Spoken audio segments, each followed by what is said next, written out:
Good morning, everybody. Welcome back to Apio Puzzles, and I'm somewhat exasperated. I've been really struggling with OBS software this morning. I don't know if it's running on a Mac or if it's because the Mac is somewhat old, but I always have trouble with it in terms of it getting being laggy with slowing the system down so much that the mouse pointer doesn't work well, or things moving around the screen that shouldn't. Every time I load up, there's a whole bunch of things that go wrong with it, even just basic interface issues within the software.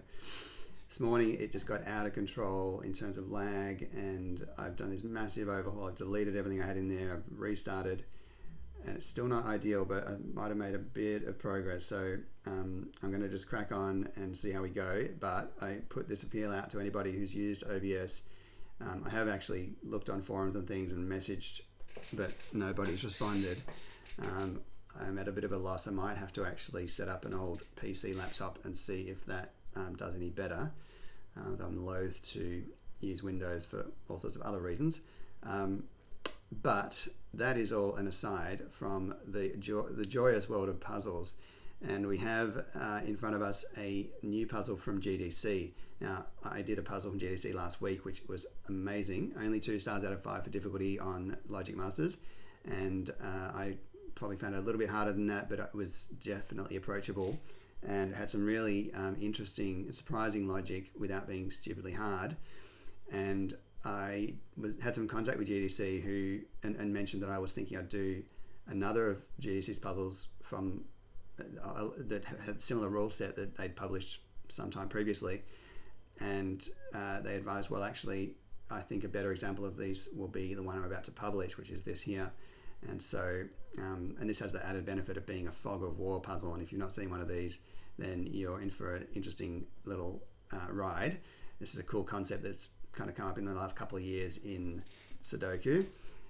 So, without further ado, I'll explain the rules and what this fog of war business is all about, and then we can crack on in. This is only 1 out of 5 stars for difficulty, apparently, so fingers crossed it's a smooth solve.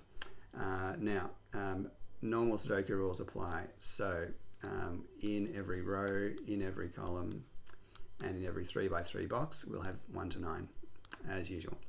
Now, the grid is partially covered in fog. Placing correct digits reveals clues in the surrounding 3x3 area.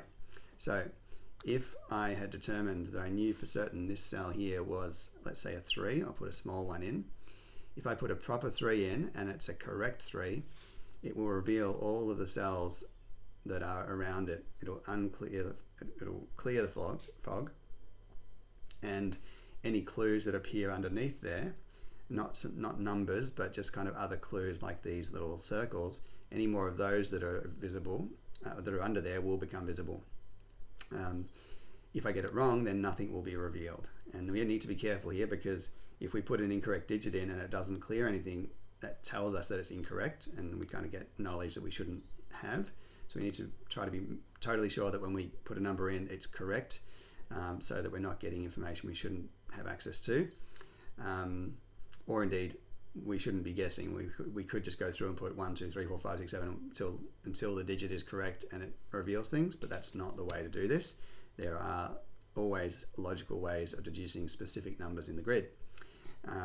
Now, digits separated by a V sum to a red V sum to 5.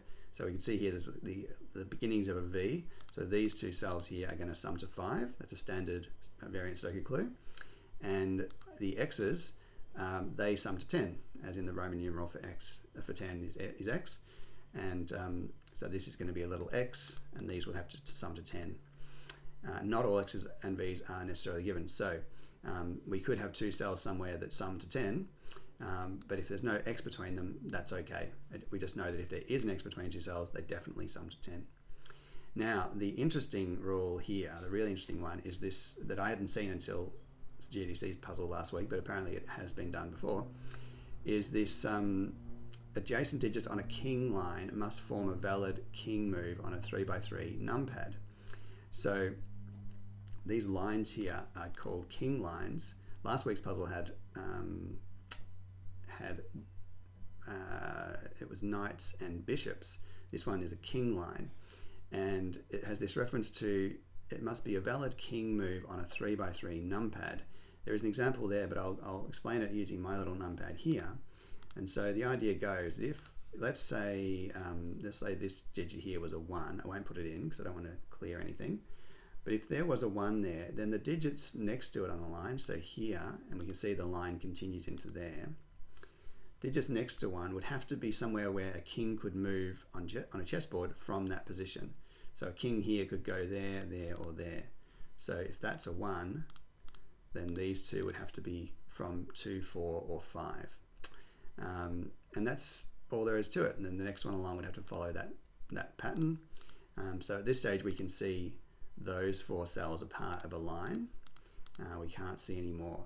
Sometimes with these puzzles you can tell, I don't think it's going to be necessary for this solve, but this cell here, if there was a line going from here to here, you sometimes can see a little corner in grey where the line is.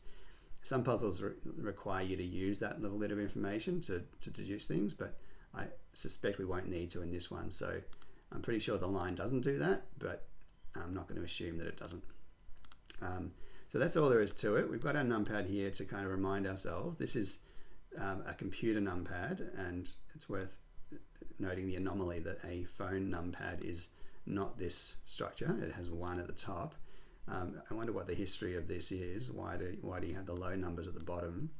A calculator, I presume, is 1 at the top.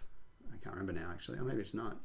Anyway, no, actually, I think it probably isn't. And the phone numpad is the funny one, but it's the logical one. But that is all an aside. We are now going to crack on in and see how we go. So there's a lot of very basic things about a variant Sudoku that if you've not seen, we can do straight off the bat. So a V clue, these two digits have to sum to 5. They can only have digits 1 to 4, because obviously 5 and bigger can't sum to 5. And the X's, if you've got a small number on one side of the X, the other side of the X has to be a big number. So if this was a 1, this would be a 9. If this was a 2, this would be an 8. 3 would give us 7, and 4 gives us 6. So we know that much. We also have this here as 1, 2, 3, 4 on a V. This here is a 6, 7, 8, 9 on the X. And this X here, we know one side is small and one side is big, but at this point we don't immediately know which is which. So the way these fog of war puzzles works is that there's going to have to be likely one of these digits, but maybe one of the outside digits, which can be determined for certain just with this opening information. And one of the nice things about fog of war is that because there's so little revealed, you know exactly kind of where to look. You know, there must be something in this area that's likely that can be resolved. It can be in really abstract puzzles that you've got very little information provided, and that the digit that you can determine on the basis of it is somewhere disconnected altogether, but that's not normally the case. So let's have a think. This is a small digit, so it's a 1, 2, 3, or 4. Actually, no, let's use this one, because this one has 2 sides to it. So we're going to have to find a digit that can work in that way. So we've got 1, 2, 3, and 4. It's got to go to 2 separate digits. So those digits can all go, well, and then it's also going to get to a big digit over here next. So 1, 2, 3, and 4, in principle, they can kind of, depending on which one you choose, let's say you choose a 2, you could go to any of those. So I can't select that. I'm trying to do a little U shape there, but the 2 can go to any of those 5 cells. There we go. The 1 could go to the 4, 5, or 2. The 3 can go to these 3. So, and the 4 can go to those 3. So the only digit that none of these can visit is a 9. Okay, that's interesting. So that means well, this cell we don't know if that's a big or a small, but this cell we know is a big, and it can't be a 9 because 9 can't get to 1, 2, 3, or 4. So that's not a 9. That means that's not a 1, and that means that's not a 4 on the 5 thing. So that's a minor deduction. So we've got 6, 7, and 8. oh, actually, this would have been a better way of looking at it. This large digit, none of them can get to the 1. So this one can't be a 1. Well, I guess both of those ways of looking at it, yeah, they're kind of the mirror of each other. So the 1, 2, 3, 4 couldn't go to the 9, and then the 6, 7, 8, 9 couldn't go to the 1. So this is never 1, which means this is never 4, and this is never 9.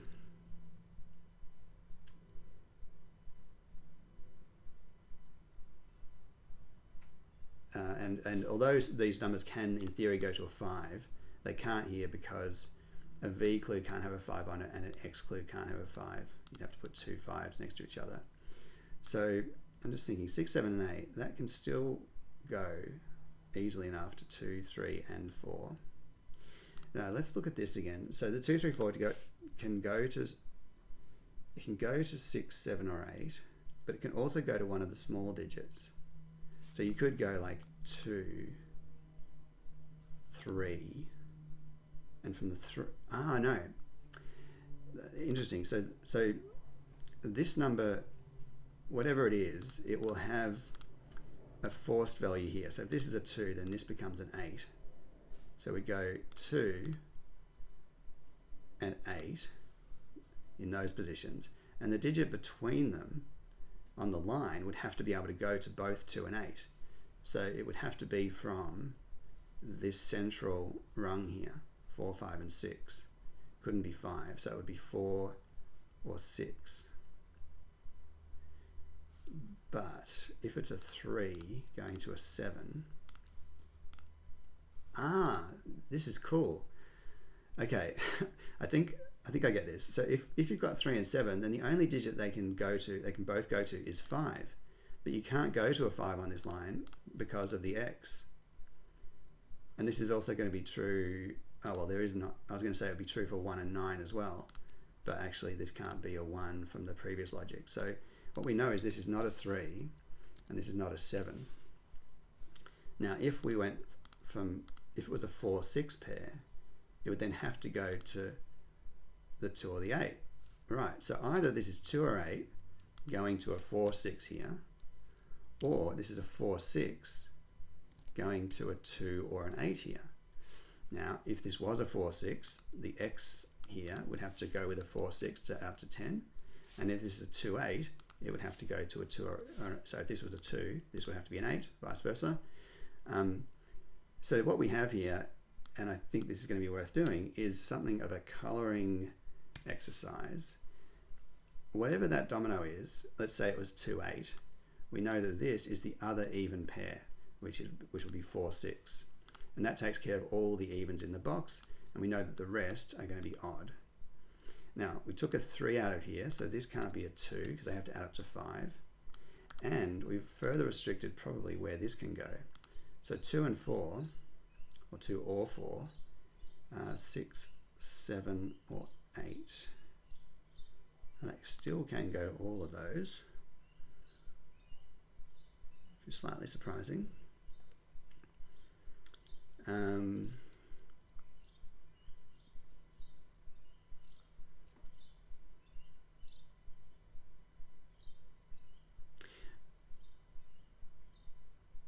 Alright, I reckon maybe this can't be 7.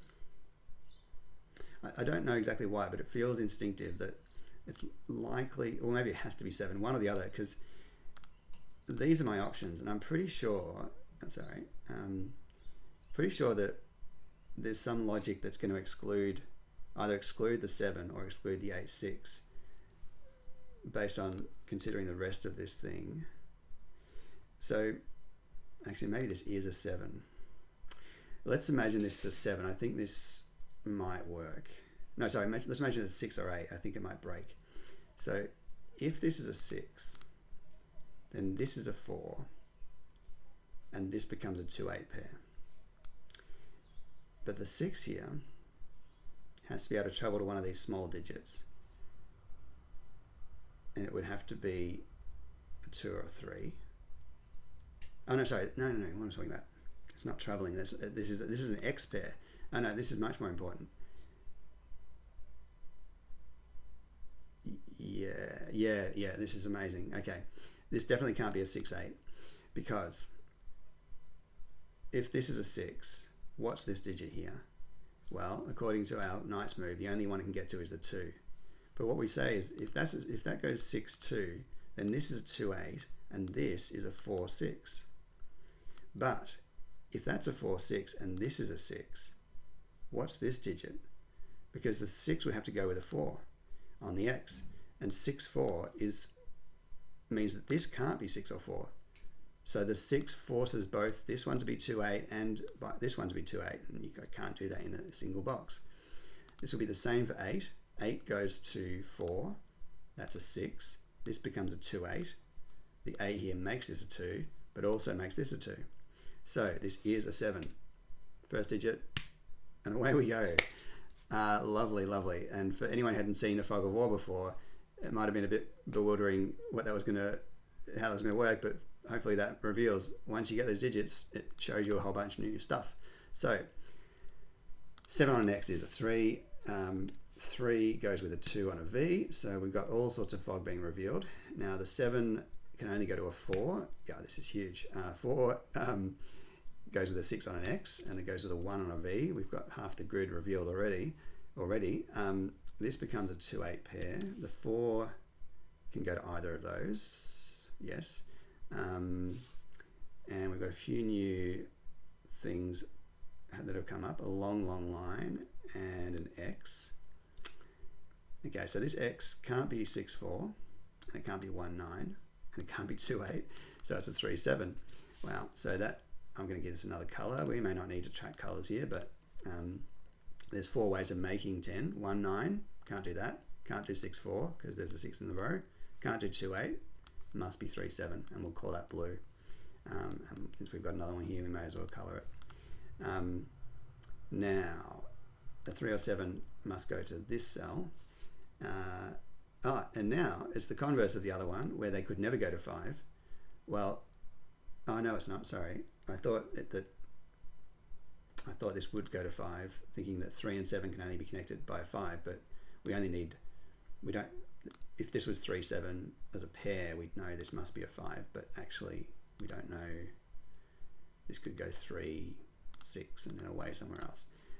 So let's think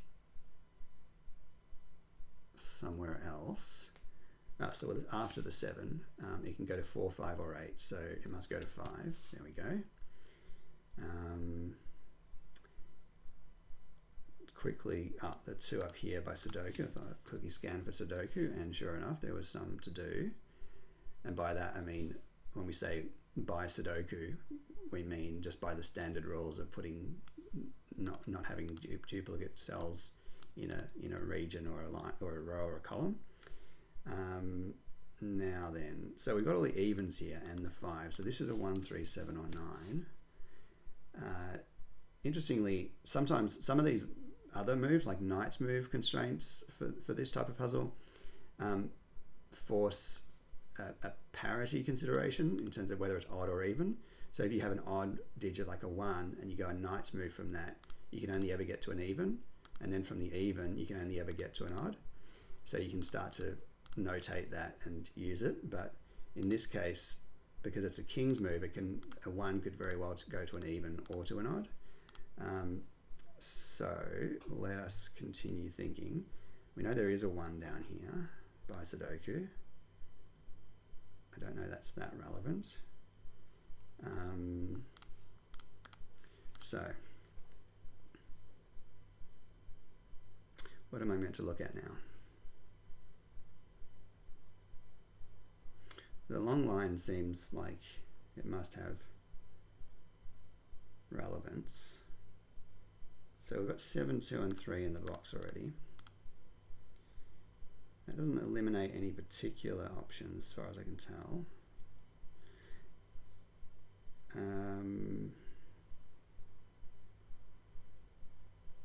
It kind of limits directionality a little bit maybe, but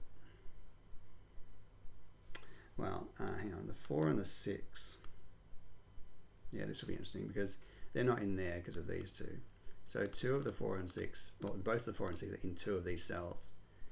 but they can't be next to each other on the king's line because they don't connect by a king's move. So this cell here must be a 4 or 6, and then one of these is definitely a 4 or 6.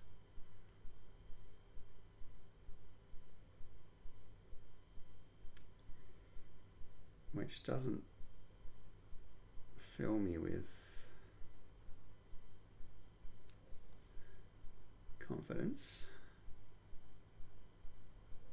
Because that 4, whatever it is, if there's a 4, it can still go to quite a few things. No, I was going to say maybe it can't go to 8. And if it couldn't, then that couldn't be an 8, and we'd know there was an 8 down here. But actually a 4 can go to an 8. And a 6. 6 can go to an 8 as well. Excuse my squeaky chair. I've actually ordered a new one, so by Sudoku we know there's a 2 down there. And there's no reason why that one couldn't go to a 2. What about this central row here? So we need 1, 4, 5 and 9. So this is 4, 5 or 9 because of the 1, and then we've got a definite 1 over here. Just a note on pencil marking. When we put a number in a corner, it means that in this box, the only places that that digit 1 can go is in there. We've determined that fact. When we put numbers in the middle of the cell, what we're saying is that that particular cell can only have those values. So we know for certain that there's not a 7 in here, but we don't know specifically what value it is. We just know they're the candidates. Whereas these corners, we say, well, I know that the 1 is definitely in there and not in the rest. But the 4 may not be. It's just that it's possible that it falls in there. So this is 4, 5 or 9. They can go anywhere.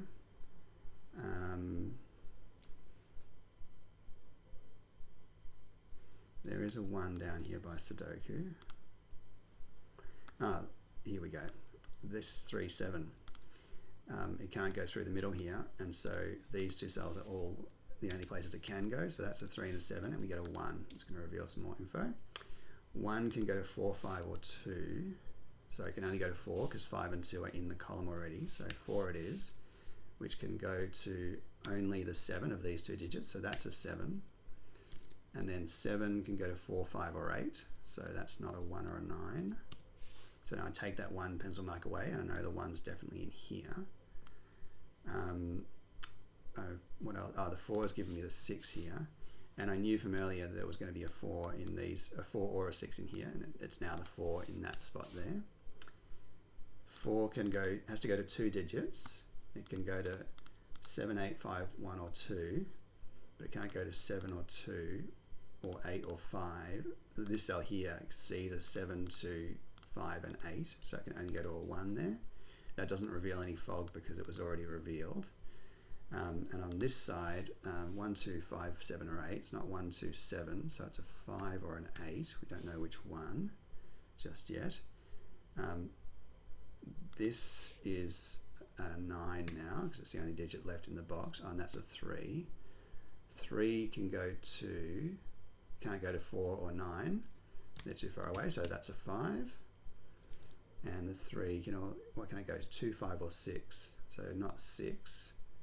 Could be a 2 or a 5 by the look of it. So we'll leave that there. Now 4 and 5, I think they can go to anything, so we don't know. What do we have down here? 5, 8 and 9.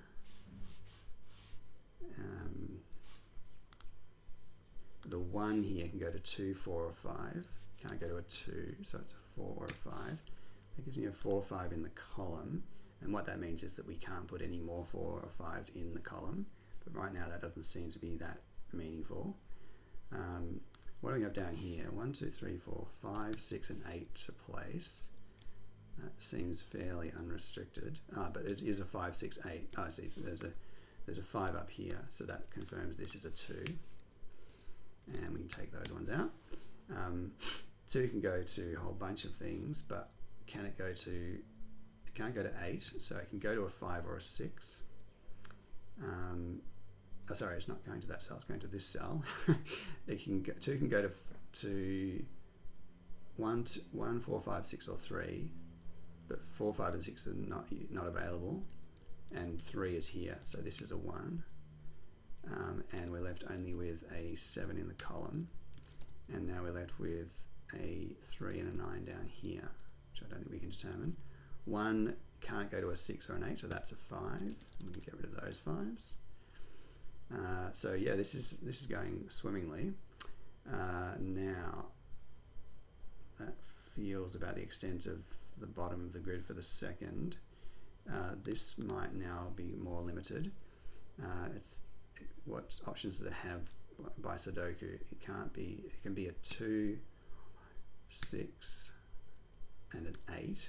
That's just what values are possible given all the numbers that it sees, but this will maybe further restrict it. So a 3 would have to go to a 2, because it can't be going to a 2 or 6, and a 7 would be able to go to the 8. Okay, that's annoying. I thought that was going to be clearer.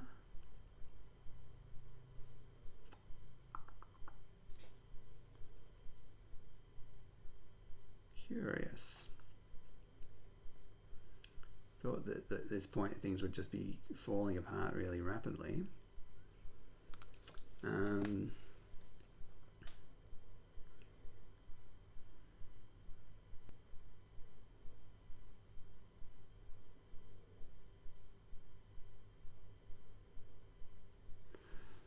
Yeah. Suddenly stuck. It feels like these cells have lots of options with respect to the digit next to them. Don't know if they're that limited with respect to each other. Let's quickly look. Oh, hang on, I've got a 5 here. That's the trick. So that's a 4.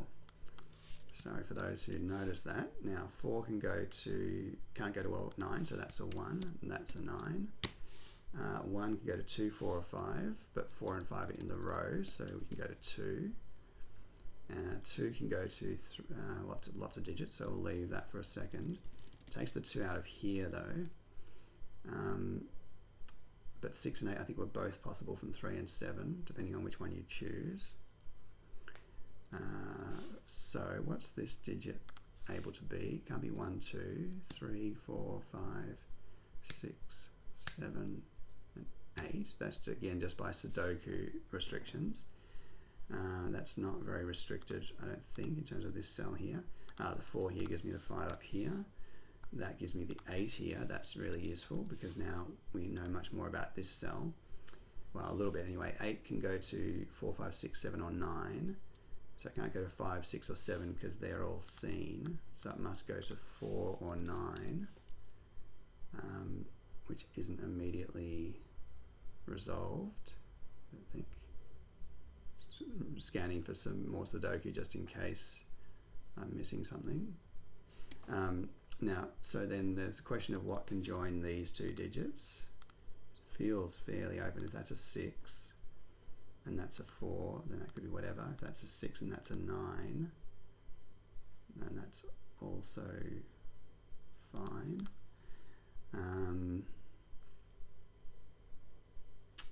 Rightio. 3, 6, 7, 8. Well, actually 3, 7. I missed the 3, 7 here, and also the 3, 7, 3, 7 places 3, 7 up here. So that is a 3, 7, and we're left with a 6, 8 in the row. This will be useful here, I think. If it was a 7, if it wanted to get to a 2, it would need to be a 4 or a 5, and it could only be a 4 because of the 5 in the box.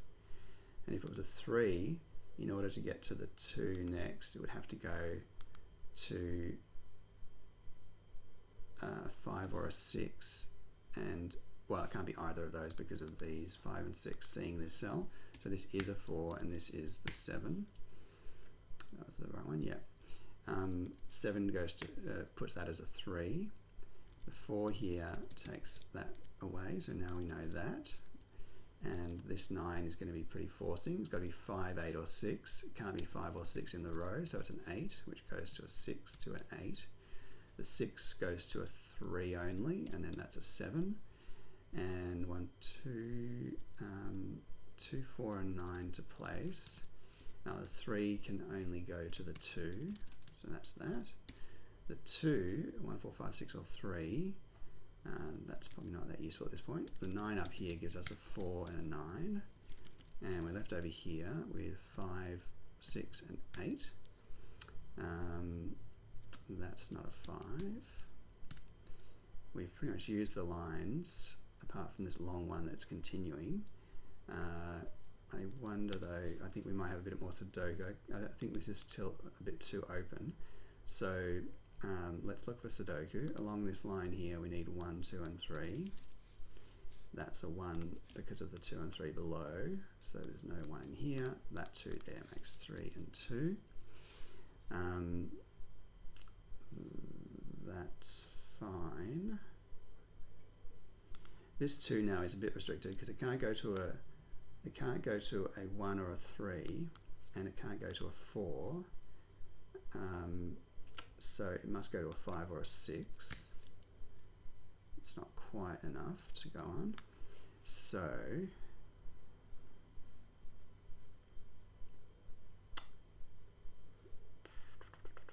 just also double checking I'm not missing an X or a V. That's all good. There's a 1 there by Sudoku. This one and this one. Eliminate those. So that's a 1. We've got 6, 7, 8, and 9 to place. Only 9 can only go here by Sudoku. So then we have 6, 7, and 8. Which I think is not very restricted by Sudoku at this point. So we have 2, 3, and 5 over here. That corner can't be a 2 or a 3 because of these ones. So we get a 5. And 2, 3, and then we got 4, 6, and 7. This can't be a 6 or a 7, so it's a 4. Not revealing any fog though, so we need something else to happen here. The column over here has 5, 6, 7, and 9 to place. Sorry, no, that's not true. There's a 5 at the top now, so that's a 6. That's a 7, that's a 6. Back down here, we're left only with, is it 4 and 9? 6 can go to only 9, that's a 4 therefore. And the 6 gives me the 8 and the 6. The 9 gives me the 3 and the 9. So this is really coming to a close, I think. 9 to 5, 6, or 8. Can't be 6 or 8 by Sudoku, so there's a 5.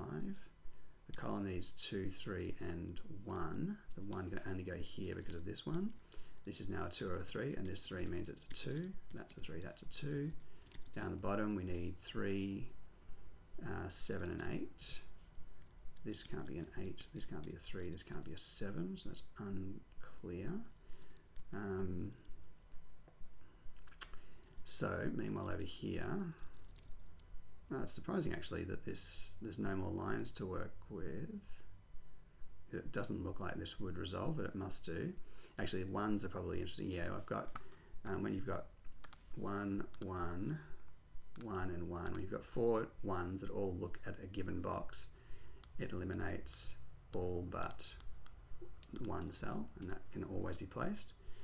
We need still across here 2, 3, and 8. This cell can't be a 2 or 3 because of these two, so that's an 8. That's a 2, 3. 6, 7, 8, and 9 in the column, and we need a 9 still, which is here by Sudoku, and this is a 6 or 7 because the 8's already in the box. We need 3, 7, and 5 in the row. That can't be a 3, that can't be a 7, which doesn't quite help me. What am I missing? So 5, 6, 7, and 8 in this column. Oh no, so the 8's there, so don't take those 8's out, and we've got these 3 cells here.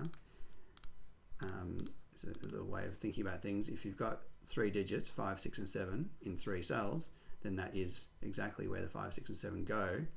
And then we can see from the other digits, there's only 1 digit left in the column to place, and it must be the 4 here because it can't go in that triple. Then I thought it's surprising this doesn't just immediately fall out. We've got a 6, 7, 8 to place in the row. We can't put an 8 here because of this, so yeah, 8 by Sudoku. If I'd noticed that, then it would have fallen out. 8 goes there, 3, 7, and this will wrap things up. 3, 2, 5 gives us the 6, 8, 7. Sorry, let's be careful there. That's a 7, that's a 6, that's an 8, that's a 7, that's a 6, and that is a 5. And we're done. I'm not sure how that didn't quite take me that long. 35 minutes into the video, maybe, I don't know, 5 minutes of rule description. So approximately 30 minutes.